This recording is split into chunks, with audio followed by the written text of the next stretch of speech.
Welcome back. Survival Saturday with Johnny Tiger, September 3rd, 2022.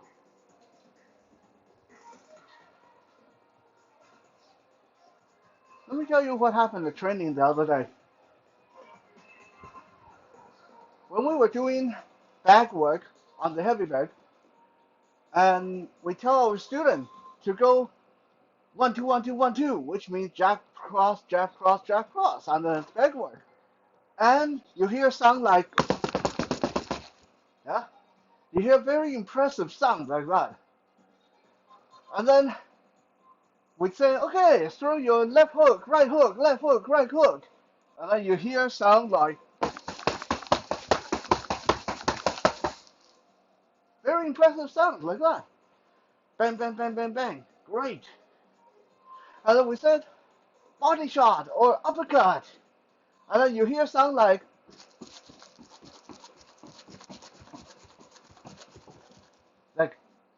zoom, zoom, zoom, zoom, zoom. Like what the heck? What happened to all that impressive impact? This is because even though uppercut or body shot more specifically, because a lot of time when we're doing bag work, we're really doing body shot rather than uppercut. Because, when you're hitting a vertical hanging bag, you hit it with an uppercut, it doesn't do anything. So, body shot, it's a lot harder than a lot of people realize how to instill power into it. So today, I'm going to take this chance and guide you through 3 quick fixes to give you that devastating body shot or that devastating Johnny Tiger style body shot. um, most of the time, when you see people throw body shots, the really uninitiated, they're all arms. They drop their arm and like that into the body with the fist turned so the palms upward, the knuckles forward, like that. Okay, so it's really hard to power this. Really, really hard to power this. And even if you can throw some power into it, you won't be able to keep it out for long because all the power is here in the arm, in the lateral muscle, in the lats. Right? Now, some people who's a little bit more well trained, they'll remember to flex their knee, to bend their knee, and come up, and come up, and come up, and come up. There again, even if you can get some power into this, you won't be able to keep this out for long because it's like doing little quick squats while you're doing and if you are wanting to hit hard and fast, watch this. You're going to be bouncing like a bunny rabbit. Huh? No good. This is really not that cool. Cool. Not that good. Fix number 1. If you really want that devastating body shot, learn to give your hip more of a swing, not just bounce back and forth, not just bounce up and down, but actually push your butt back and let it come forward, back. So it's almost like you're drawing a half circle with your butt.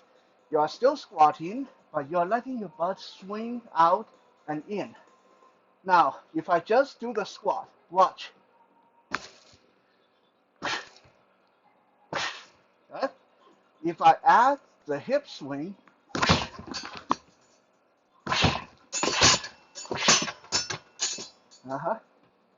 see the difference?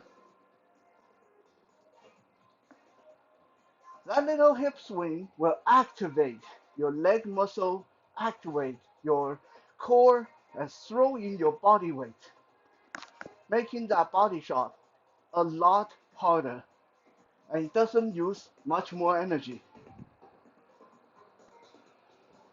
Fix number 2, my personal favorite.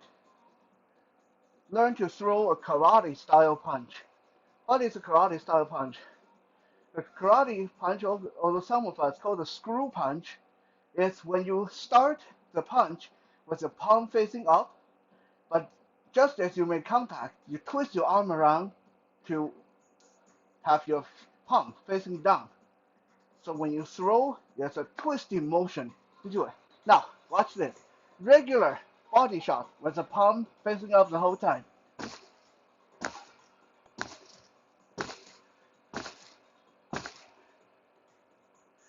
Adding that little twist into the hand, that little karate style punch.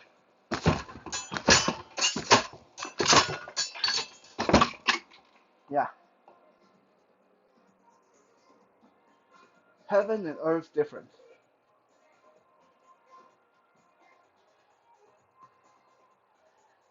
Fix number 3. Learn to give your body shot distance. What do I mean by that? If I hit a 1 and then a 2, and then I want to throw a number 6, then I'm starting from very close distance.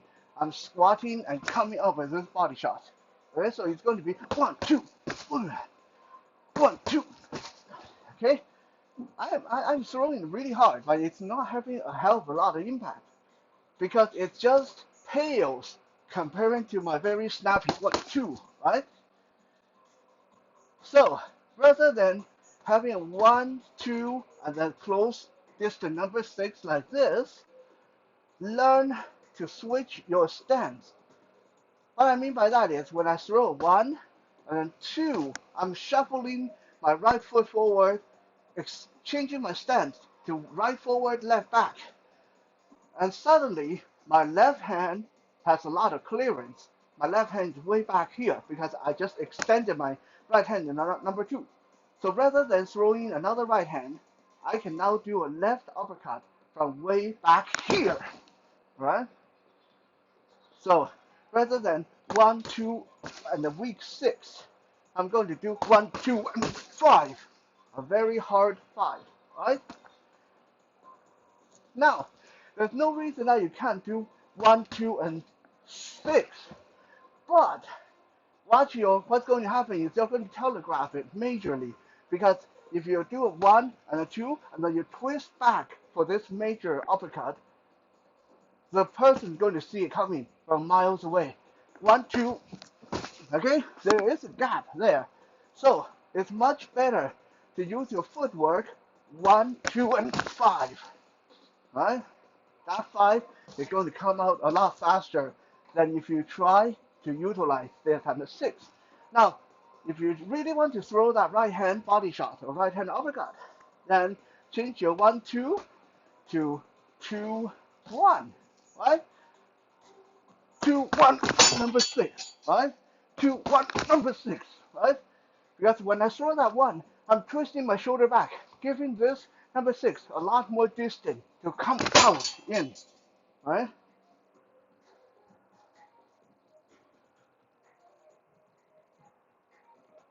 So to recap, if you want a devastating body shot or uppercut, 1, you need to learn to swing your hip, not just drop and up, down and up.